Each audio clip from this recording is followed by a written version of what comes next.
Hey everyone, welcome back to the channel. This is episode 121 of my brand new Comics Haul series, where I show you guys all the books that I pick up at my local comic shop every single week. So yeah, I'm actually getting the video out on time this week. Luckily, I was able to grab my books, and I'm actually recording on a Wednesday, so I'm happy about that. But I've got, I think, 10 different issues. I was just counting them up. A couple from Image, mostly from Marvel, but a few of these are from like a couple of years, not a couple of years, a couple of weeks ago. I'm not sure which ones exactly. I've kind of been losing track of the release dates and everything, but a lot of issues here, so let's just jump right into it. I know that this one came out this week, but it's probably the biggest release, at least from Marvel, is Hellfire Gala #1, right? So this has the Fall of X tag on it. I think it's the first X-Men comic to actually have that tag, and they're rolling out tons and tons of different tie-ins from like already ongoing series and new miniseries and stuff. But it all starts here. So this is a really thick issue. I think you got a really good amount of pages of story in here. There's a whole bunch of different artists on it and everything. And this is the third year now that they've done Hellfire Gala. So the first year is kind of a big deal, right? They made some big announcements like the Mars terraforming and all that kind of stuff. The second year, I remember being a little bit disappointing. And since then, since the second one came out last year, I guess it usually happens every summer. I haven't really been reading X-Men comics since then. So I'm very much new to this. Like, I don't really know what's been going on over the last few months. I know that, like, Orcus is still involved. I know there's some sort of involvement with Tony Stark and those Stark Sentinels and stuff, but I'm not really sure what, like, the biggest looming threat is leading into the Fall of X. Hopefully I'm not showing too many spoilers or anything with these pages, but we've got a really good team of artists on here. Jerry Duggan is writing the whole thing, and he's writing the main X-Men ongoing series. So I guess he's kind of like the head of X-Men since Jonathan Hickman left a couple years ago at this point. And yeah, we've got like Pepe Larraz and RB Silva doing art inside for some sections of this. I was even seeing they were the ones that originally did House of X and Powers of 10. So big issue here. Let me know if you guys want to see like a review or something. I just figured maybe I wouldn't do one because I'm not that knowledge on X-Men stuff lately. But yeah, looking forward to that even though I haven't been as caught up on that side of the Marvel Universe. Next up though, this is another really big release from Marvel. We got Ultimate Invasion #2. Crazy Brian Hitch cover there. He's also doing the interior, but this is obviously just the Hickman event that's going to bring back the Ultimate Universe. So last issue was pretty interesting. It was a really big, like, oversized one, but it was kind of all just a prequel to whatever's going to be going on in these last 3 issues, since it's a 4-issue miniseries. And the idea, without getting into too many spoilers, is just that the Maker, who's like this evil Ultimate Universe version of Reed Richards, he's one of like 2 Ultimate Universe characters that are still in the main Marvel Universe after that whole universe was destroyed in Secret Wars. So it's him and Miles Morales, right? And now the Maker has somehow known this whole time that he's not where he's supposed to be, and he's like putting forth this plan to resurrect everyone from the Ultimate Universe or bring it back somehow. And we don't really know what that means or what the scope of it is going to be, but it's looking like it's a kind of a big event type comic. Even though we're not getting any like tie-ins or anything, it's still a pretty big deal. And we know that there's a new Ultimate Universe starting from this that might be a little bit different than the original one, but still something new. So definitely keep your eyes out for this one. That's a good one to get right now, Ultimate Invasion. Next up, though, another good ongoing series that Marvel just started out with. This is the Avengers #3. So City Slayers. This is Jed McKay's new run. He's one of my favorite writers. I'm really liking Moon Knight right now. And I think, honestly, he's pretty well suited for like a team book, right? Like Avengers. He's doing a good job handling all the different cast of characters and showing their different strengths and weaknesses and just like character interactions with the public and stuff. It's really making the Avengers seem like an integrated team within society. I feel like in this book we saw like Captain America dealing with like a trucker who was like drinking too much in the job and stuff, and he had to stand down for a little bit. Just like kind of more down to earth interactions with the Avengers, not making them seem like such a high and mighty team. And I'm really liking how he's writing everyone so far. But the idea basically so far is that Kang the Conqueror is like sending the Avengers some sort of warning message, and he's trying to like prove himself to them, prove that he's on their side, because there's these bigger forces coming. So like he already knows, since he's a time traveler, that there's these like, I don't know, these different alien forces and different like tribulation events, I think they're called, that are gonna happen inevitably in the future. So he's like warning them about them so the Avengers can know when they're gonna happen. Like, you know, Captain America stopping the trucker or whatever. So it could be big things, it could be small things, but it looks like we're getting kind of cosmic in this issue. And yeah, I'm looking forward to it. I mean, good run so far. I like Jason Aaron's run also, but this is like even better, honestly, so far in my opinion. Next up, though, another new ongoing series they're coming out with. This is Incredible Hulk #2. I don't have too much to say about this. I did really like the first issue. It's like very, very horror themed.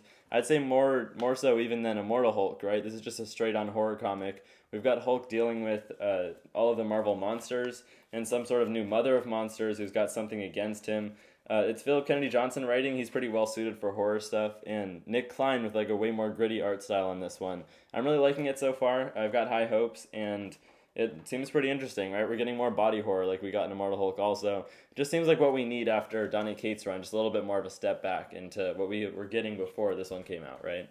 Next up, though, we've got Deadpool. This is number 9. I think this one came out today, but I'm not completely sure about that. It might have come out a couple weeks ago.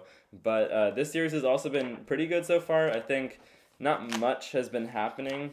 I guess I'll say that much. Like, so far, the entire plot behind these first, 10 issues is just that Deadpool is trying to get into this, elite group of assassins that I always forget the name of, but he was rejected from them in the first storyline when he wasn't able to go on this mission that they sent him on in order to get into it. But now he's caused them a lot of trouble, so other assassins are being sent after him. And so far that's kind of the basic plot. There's also this new love interest named Valentine that he's trying to pursue throughout all of it.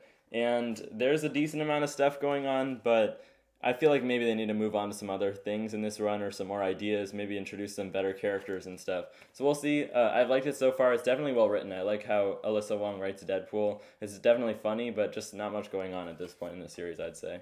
Next up, another one. This is actually the last issue, I think, of this volume of She-Hulk. This is number 15, but they just announced they're going to relaunch with a sensational She-Hulk title. I don't know why, probably just because they weren't selling well enough with this one. We know that Marvel loves to do that, but it's the exact same creative team. I think it's even down to a T, the same cover artist, same writer, same artist and everything are just going to be moving on to another title.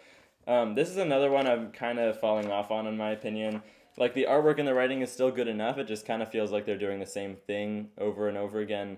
To a certain extent, we've got a new villain and stuff, which is interesting at least. Definitely new things happening in every issue, but just nothing crazy, right? It's the same formula where She-Hulk just has conversations with her supporting cast. She's got her relationship with Jack of Hearts and stuff. In this fight club that she's put together with The Thing and I think Titania and some other supervillains, where they just get each other's anger out on each other and fight each other. So yeah, it's kind of funny. It's just more of a lighthearted superhero comic, I guess. So if that's something you're looking for, this is kind of a step back from a lot of the craziness going on in the bigger Marvel books these days. And I recommend it for that reason, but I'm just, getting a little bit tired of the formula with that one. Next up, though, this is Cosmic Ghost Rider number 5 from Marvel. Last issue of this this 5-issue miniseries. I don't think I've even read number 4 yet, so I definitely have to get caught up on this one. But from what I've read so far, it's basically just these two versions of Cosmic Ghost Rider. We've got our original one, Frank Castle, who's the Ghost Rider from the future, who was the Herald of Galactus, ended up pairing with Thanos and all this crazy stuff. But now he's in the present, but he's got this new dual identity Cosmic Ghost Rider, who's been going around the universe and killing people in his name. So now he's being blamed for it. And the whole story arc is called Dual Identity, right? It's written by Stephanie Phillips, who's I feel kind of a newer writer to Marvel. She's doing this, and she's doing that new Contest of Chaos event. So Marvel's giving her some more work and giving her a chance. I've been liking Cosmic Ghost Rider from what I've read. Just kind of a fun series with, Ghost Rider Frank Castle coming out of retirement to deal with his dual identity, and I'm liking it so far. So last issue of this one, but maybe there'll be more Cosmic Ghost Rider in the future. That's number 5. This next one is the last one I picked up from Marvel. I know it's a lot of issues this week, but this one I know came out a couple weeks ago. This is Web of Carnage, number 1. Marvel getting better about cardstock covers, I will say. Any new big number 1s like this that cost more than $4 or whatever, they have been doing the cardstock covers, but this is just a continuation of what Ram V was already doing in his Carnage run before it ended, and they rebranded with this new number 1. I was just seeing that they announced a new Carnage ongoing series after this series wraps up, and I think this is maybe 4 or 5 issues before that, where we're gonna have a new writer and artist and everything. So for now, we're just finishing off this whole idea of there being the loose Carnage symbiote, not bonded to Cletus Cassidy anymore, roving around the multiverse and killing different gods and beings and stuff and just collecting power for some sort of end game that we don't really know what's gonna happen. But I know that Carnage is also involved in Death of the Venomverse in some way, so that might kind of be what the culmination of everything going on so far in this run has been. I've really liked it. I haven't been picking up all the single issues, but I like went back and read a lot of them digitally so I could be caught up for the Carnage Reigns crossover that just happened. But I think we're getting more into the Carnage symbiote instead of Cletus Cassidy with the rest of the series. And yeah, I do recommend it. It's pretty good so far. Maybe not a great jumping on point though, even though it's a number 1. But that's Web of Carnage number 1. Lastly, I've got a couple Image issues I'll go over pretty quickly here. This one did come out this week, I think. This is World Tree number 4. Good series so far. I haven't read number 3 either. Like I said, I've got some good reading to catch up on. But the idea behind this one is just that it's this World Tree virus, right? That was created by some sort of group of like computer engineers a long time ago, and it's now resurfaced in the present. It has like some sort of ability to make people go insane and mind control them to an extent where they're willing to like go on rampages and stuff, and they're just totally warped when they see this computer virus. So we were following like this guy whose brother went on some sort of killing spree and massacred a bunch of people, but he's trying to get to the bottom of what the World Tree virus is. And as the series goes on, we get more and more revealed about like its origins and everything. So I mean, it's James Tynion the Fourth. Anything he writes is going to be pretty interesting these days, especially a new ongoing series like this. And a lot of people have been reading this. I'm not going to say keep your eye out on it or anything, because I think everybody's buying this, but it's pretty good so far. Lastly, though, this is the last issue of this series, but we got Nightclub number 6, double-sized finale issue. The big idea behind this one that was the reason a lot of people picked it up was that it cost $2, right? But for this last issue, I guess it's double-sized, so it cost $4, which is fair enough.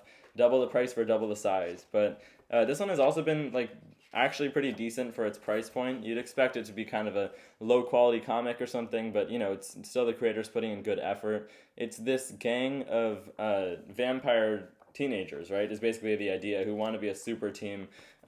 They are bitten and then recruited by this guy who like wants them to work for him. For whatever reason, it's still kind of mysterious, but I guess this is the big climactic finale. I don't know if they're planning on doing more Nightclub stuff, but this is part of Mark Millar's entire universe, right, where these characters I think are also involved in that new big game event that's coming out, that just the first issue just came out, and it's like a connection between all of his different properties, right, and characters. So I'm not sure how involved they're going to be in Mark Millar's whole universe, whatever that's called, going forward, but pretty good miniseries. I do recommend that one. Those were all the issues I picked up, though. I know that was a kind of long video, a lot of different issues. Which issues did you pick up this week, though? Let me know down in the comment section below what you're thinking of Hellfire Gala. If you are still picking up X-Men comics, I might need some context if you guys have any info I might need to be caught up on before reading that. And that's about it for this week. I'll see you guys next week for next week's haul, and that's about it. Bye, guys.